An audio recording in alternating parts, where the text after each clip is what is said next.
अगर आप भारत के वोटर हैं तो ये वीडियो सिर्फ आप ही के लिए है। समझने वाले हैं अगले 2 मिनट में एसआईआर क्या होता है, ये कितना महत्वपूर्ण है, इसकी प्रक्रिया क्या रहने वाली है और मतदाता के तौर पे हमें क्या करना है, कौन से कागज सबमिट करने, कैसे क्या प्रक्रिया रहने वाली है, सारा सब कुछ जानने वाले हैं। ठीक है, नए हैं तो चैनल को सब्सक्राइब कर दो, बेल आइकन को प्रेस कर दो। एसआईआर 2026 क्या है सर? एसआईआर का मतलब होता है special intensive revision. Special intensive revision Hindi में बोले तो विशेष गहन पुनरीक्षण। ये क्या प्रक्रिया है? भारत के अंदर लोकतांत्रिक रूप से एक संस्था जिसका नाम है ECI, election commission of India, ये जो चुनाव आयोग है, ये निर्वाचन कराना, चुनाव कराना, मतदाता सूची तैयार करना, उसका रख रखाव करना, उसमें शुद्धिकरण करना, सारे काम करता है। ठीक है, तो समय के साथ वोटर लिस्ट के अंदर जो गड़बड़ियां आ जाती है, वोटर लिस्ट में जो कुछ कमी पेशी आ जाती है, वोटर लिस्ट के अंदर जो कुछ छोटी मोटी त्रुटियां आ जाती है, उनको सुधारने का काम होता है, उसको बोला जाता है एसआईआर, स्पेशल इंटेंसिव रिवीजन।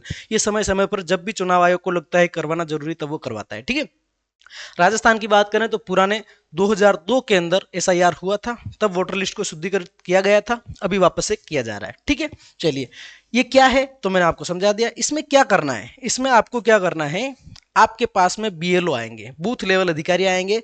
आपके पास बूथ लेवल अधिकारी 2 फॉर्म लेकर के आएंगे जिनको कहते हैं परिगणना प्रपत्र, ईएफ कहते हैं। वो ईएफ आपसे, आपकी सहायता से वो भरेंगे, भरवाएंगे या आप खुद भरेंगे, वो कंप्लीटली भरना है और उसको आपको वापस दे देना है। अगर ये आपने भर के वापस दे दिया तो आपका नाम शुद्धिकृत रूप से रह जाएगा। अगर आप नहीं देते हैं, भरने से मना कर देते हैं, तो आपका नाम उससे कट जाएगा। ठीक है, इनमें कौन से कागज देने हैं? आपको किसी भी तरह का कोई भी कागज नहीं देना है, केवल 2 फोटो देने हैं। केवल क्या देने हैं? 2 फोटो देने हैं और कुछ जानकारियां देनी है। हाँ, अगर नहीं दिया तो क्या होगा? अगर नहीं दिया तो पूरी संभावना है कि आपका नाम वोटर लिस्ट से कट जाएगा। ठीक है, लोकतांत्रिक प्रक्रिया है, आप सभी को उसका सहयोग करना है ना?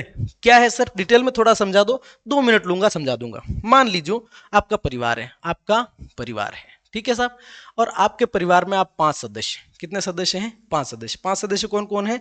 आपके पापा हैं, आपकी माँ है ना, आपका भाई है, आप स्वयं हैं, ठीक है, और आपकी भाई की शादी हो रखी है तो इसकी पत्नी भी है, इसकी पत्नी भी है, इसकी पत्नी भी है। ठीक है, आप 5 सदस्य हैं। अब क्या होगा आपके साथ, वो पूरी प्रक्रिया समझ लो। आपके घर पे आएंगे बीएलओ सर। कौन आएंगे? BLO sir. हम मान के चल रहे हैं कि ये जो सारे सदस्य हैं, 1 2 3 4 5, ये पांचों सदस्य वयस्क हैं, ये 18 साल की उम्र पूरी कर चुके हैं और इनका नाम 2025 की वोटर लिस्ट में है। ठीक है, तो ये बीएलओ सर आपके घर पे आएंगे। इनके पास आप पांचों के 5 फार्म होंगे जिनको कहेंगे ईएफ, मतलब इन्यूमरेशन फॉर्म, परिगणना प्रपत्र कहेंगे। आप पांचों के 2 फार्म होंगे, मतलब 5 दूनी 10, कुल ये 10 फॉर्म आपके पास लेकर के आएंगे। आपको वो फॉर्म भरवाने हैं, उनमें जहां भी आपको साइन करने हैं साइन करने हैं। उन सभी फॉर्म के अंदर कॉलम होगा जहां आपको फोटो चिपकाने हैं, यानी प्रत्येक कैंडिडेट के 2 फोटो चाहिए, चिपकाने हैं। इन 10 में से 5 फॉर्म भर के वो आपको देके जाएंगे और 5 फॉर्म भर के वो साथ में लेके जाएंगे। ठीक है, बस हो गया काम, कुछ भी करने की जरूरत नहीं। ठीक है, प्रक्रिया समझो। अब क्या होगा, क्योंकि मैं राजस्थान के संबंध में बात कर रहा हूं, तो राजस्थान में ये जो प्रक्रिया हुई, ये पहले हुई थी 2002 में। ठीक है, इसको बोलते हैं प्रीवियस एसआईआर। पुरानी एसआईआर कब हुई थी? 2002 में। अब क्या होगा, अब कैसे वेरीफाई किया जाए कि आपके पापा जी लीगल हैं? ठीक है, तो इसके लिए इनका नाम 2002 की वोटर लिस्ट में ढूंढा जाएगा। निश्चित रूप से इनका नाम, आपके पिताजी का नाम वहां पर मिल जाएगा। अगर पिताजी का नाम किसी कारण से नहीं है तो इन आपके जो पापा हैं, इनके भी पापा यानी कि आपके दादाजी, इनका नाम 2002 की वोटर लिस्ट में मिल जाएगा। अगर इनका नाम नहीं मिला तो आपके पापा की मम्मी का नाम मिल जाएगा। अगर लगता है कि सर पापा के पापा और मम्मी दादा दादी का नाम भी उसमें नहीं है, इसका मतलब आपके दादा के भी पापा हैं, उनका नाम मिल जाएगा।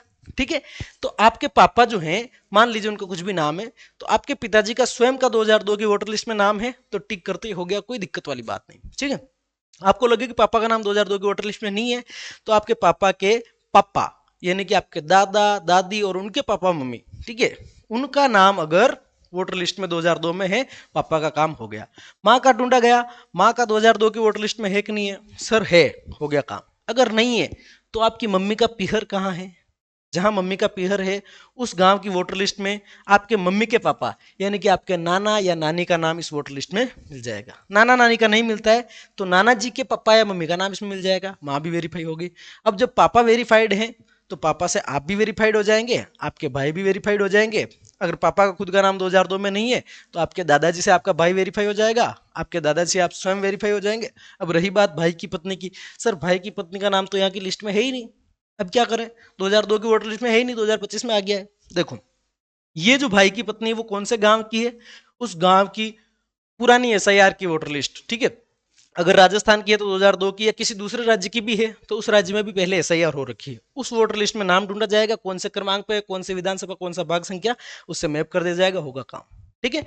कहीं कोई दिक्कत नहीं है। अब आपके सामने दबाव क्या आएगा, आपको क्या करना पड़ेगा, आपको डॉक्यूमेंट दिखाना पड़ेगा कि आपके पिताजी का नाम 2002 की वोटर लिस्ट में है तो कहां पर है बताओ, पिताजी का नहीं तो दादा का है, कहां पर है बताओ, है ना। आपकी पत्नी का ही ढूंढ लिया तो ससुर जी का नाम 2002 की वोटर लिस्ट में कहां है ये बताओ, ठीक है। अब आपको वहां की वोटर लिस्ट लाने में प्रॉब्लम हो रही है, कैसे लाएंगे, कोई दिक्कत वाली बात नहीं है। ससुराल में फोन करो कि अपने वहां पे बीएलओ साहब कौन है, उनसे पता करो कि आपका नाम कौन से पेज क्रमांक पे है, उसकी फोटो लेके भेज दो, हो गया काम। सर वो तो नहीं भेजते हैं, हमारे तो ससुर जी से बोलचाल ही नहीं है, हमें तो कोई लेना देना ही नहीं, कैसे करूं, ठीक है कोई दिक्कत नहीं है। आप कोई सा ब्राउजर खोल लें मोबाइल के अंदर, ब्राउजर खोल लें, और उस ब्राउजर के अंदर आप जो है यहां पर लिखें ईसीआई, क्या लिखे साथियों, यहां पर लिख दें ईसीआई, क्या लिख देंगे, ECI, election commission of India. Election commission of India आप जैसे ही लिखेंगे उसके बाद में आपके सामने यहाँ पर बहुत सारे ऑप्शन खुल के आएंगे, वोटर वाले ऑप्शन पे क्लिक कर देना, ठीक है। वोटर वाले ऑप्शन पे आप क्लिक करोगे तो 2002 की वोटर लिस्ट यानी पुरानी एसआईआर की वोटर लिस्ट कैसे डाउनलोड करने बता रहा हूँ। यहाँ पर एक ऑप्शन आएगा search your name in last SIR, इस पर क्लिक कर दो। जैसे आप इस पर क्लिक करते हैं साथियों, यहाँ से आपसे पूछेगा कि कौन से राज्य में ढूंढना है ना। मान लीजिए आपकी पत्नी का ही ढूंढना है तो वो कहाँ की, कौन से स्टेट की रहने वाली है, मान लीजिए सर वो तो मध्य प्रदेश की, कहाँ की है, मध्य प्रदेश की, ठीक है। तो यहाँ पर मध्य प्रदेश ले लो। मध्य प्रदेश में कौन से जिले की, सर वो तो नीमच जिले की, वो तो नीमच जिले की है, वो तो या सतना जिले की, रीवा जिले की, किसी भी जिले की मान लीजिए, है ना, कोई सा भी जिला यहाँ से ले लेते हैं। सर वो उज्जैन की या इंदौर की है, ठीक है, इंदौर मान लिया। अब इंदौर की है तो इंदौर की में कौन सी विधानसभा में, सर महू में, महू ले लिया। आप महू में कौन से पोलिंग स्टेशन पर उसका नाम है, ठीक है, यहाँ पर पोलिंग स्टेशन आपको सर्च कर, मान लीजिए वो भाटखेड़ी की है, ठीक है। अब आपको व्यू पे क्लिक कर देना है, सीधी आपके सामने पूरी लिस्ट खुल के आ गई। अब आपको आपके ससुर जी का और आपकी सास का और उनके माता पिता का नाम तो मालूम हो गई, ठीक है, नहीं है तो कर लेना। अब यहाँ से ढूंढ लेना, मान लीजिए ससुर जी का नाम हेमराज जी है तो बस बीएलओ सर को बता दो कि सर मेरे ससुर जी का नाम, है ना, क्रम संख्या 34 पर है, कहाँ, मध्य प्रदेश के अंदर, विधानसभा क्रमांक 179 है और भाग संख्या 7 और क्रम संख्या है आपकी जो भी है 37 35 जो भी थी। बस ये 3 जानकारियां देनी, हो जाएगा काम। तो आप अनिवार्य रूप से सभी इसके अंदर पार्टिसिपेट करें, है ना, सब अपने ईएफ भर के दें। कोई भी समस्या आती है तो आप कमेंट करें, मैं आपको उसका सॉल्यूशन बताऊंगा, कोई दिक्कत वाली बात नहीं है। आपके बीएलओ सर बहुत तन्मयता से काम कर रहे होंगे, है ना, और आपका पूरा सहयोग करेंगे। बाकी सारी की सारी जानकारियां, अगर आप में से किसी को लगता है कि सर मैं तो बाहर हूँ, है ना, मैं ईएफ लेने नहीं आ सकता, मैं तो पढ़ाई करने के लिए बाहर आया हुआ हूँ, और इसका मतलब क्या मेरा नाम कट जाएगा, नहीं आपका नाम नहीं कटेगा। आप घर नहीं आ सकते कोई बात नहीं, आपके पापा मम्मी आपका फॉर्म भर सकते हैं, ठीक है।